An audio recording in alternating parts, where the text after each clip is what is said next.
Hi, I'm Liz Zitron. I'm a professor in and chair of college success, and I'll be guiding you through learning about trauma informed teaching. I'm so glad that you are taking this course. So, I'm going to talk here a little bit about the modules, what you can expect, and why I do what I do within them. I'll also talk briefly about my own journey and why trauma informed teaching is a passion for me. It can truly transform your teaching experience, and it can have a lasting positive impact on students when you use trauma informed teaching in your classroom.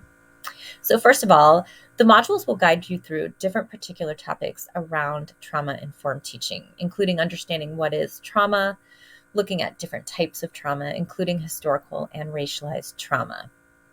I'll be using both readings and videos to convey content. My students report that they love learning from videos, that videos help them to engage with content in a more meaningful way and in a deeper way. I think it's also important, particularly when talking about issues like racialized and historical trauma, to hear from voices who are directly impacted by and experiencing those forms of trauma. I build in a lot of pauses and reflections. This is something I do in my own learning, and it's something I do in all of my classrooms. First of all, learning about this topic is challenging. It's difficult. It can be emotionally draining and difficult to learn about this topic. This topic is also asking us to reframe the behaviors that our students are bringing to classes and to reframe potentially our own experiences too.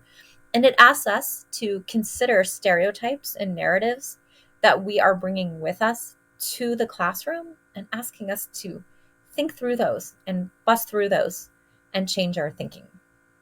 If you've already gone through the metacognition piece, you've already learned that this can be a hard thing to do, but we can make new connections.